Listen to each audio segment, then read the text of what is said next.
So good morning from day 4 on the Camino Invierno, walking to Arua today. It's only about 13-14 kilometre, and that's purely because of the way the infrastructure is laid out on this route.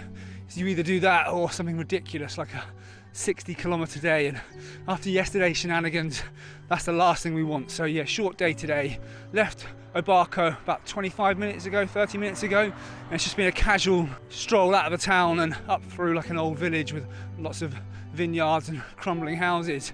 Slept really well, obviously, because I was so shattered, and yeah, I feel like I've recovered from yesterday. And interestingly, we don't actually have anywhere to stay yet tonight. We've messaged a few places, but no one's gotten back to us yet.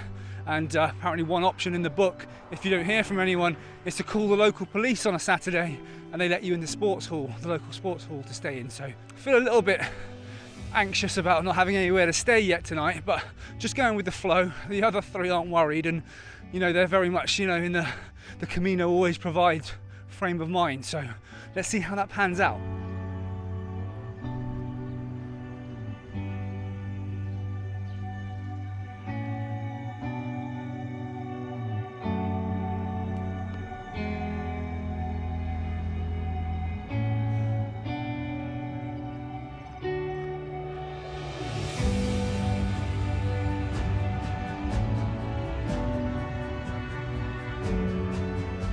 So we're about 5 kilometres out from Arua now, and the majority of the walk so far has been along a road. Hasn't been too horrendous though, and picturesque in places still actually.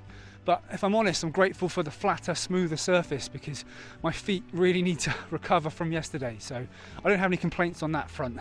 And what you'll notice actually from today's footage is that we've actually split up into 2 separate groups today.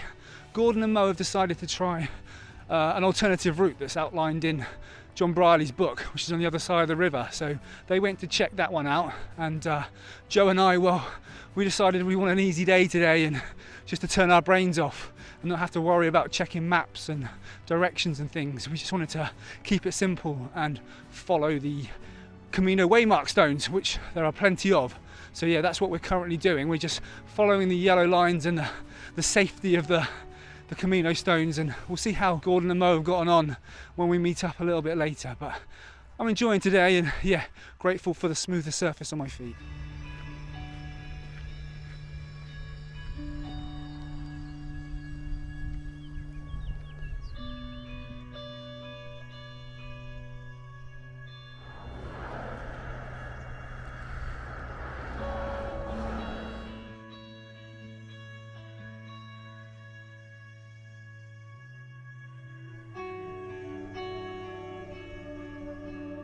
So end of day 4, I'm in Arua. We arrived in Arua without anywhere to stay. I'm just looking at my phone now to remember the name of the place we're staying in. We rang up a place that was showing us sold out on booking.com, and it's also on the Wise Pilgrim app, and it's called Casa Rural Patio do Sil. And by chance and luck, and talk about the Camino providing, they actually had 2 cancellations just a few moments before, so they were able to make up 2 rooms for us, so we weren't actually left without anywhere to stay this evening. So I really can recommend this place. Even though it says rural in its title, it's actually only about 15 minutes up a hill away from the centre of Arua, so it's not actually too difficult to get to, and I can really recommend it. It's beautiful. They've got some gorgeous gardens, lots of lovely flowers, really spacious. And yeah, I'm sat in the garden now using my phone to light my face, which is why it looks like I'm actually in a horror movie. But easy walk today, not too difficult, not strenuous either, just mainly along the flat. And Gordon and Mo were only about an hour behind us after going the alternative route. So I'm actually going to see if I can get Gordon to record a piece to camera and just describe that other option to you, so you can consider all of your options when on the stage. So off to bed now, got a long day ahead of us tomorrow, and we've got breakfast here, so we're going to get a hearty breakfast in us before setting off to Quiroga. So yeah, that's it, end of day 4. When we walked from Barca to Arua, I think there was a couple of options that we could take.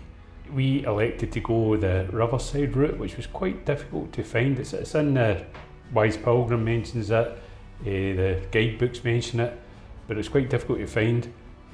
So be aware, if you are going to go the riverside route, you're probably better starting from town and catching it then and working your way out. We kind of opted to go out of town, try and take a shortcut to join it. We did eventually find it, It did take us off route a wee bit, but once we found it, it was a magnificent route with lots of great views above the river, lots of things to see, an old castle, there was cave houses, etc. So it is well worth as an alternative, particularly if it's just a short day you're doing between Obarco and Aru. But as I said before, make sure you follow the guidebook and get onto the alternative route from the very start.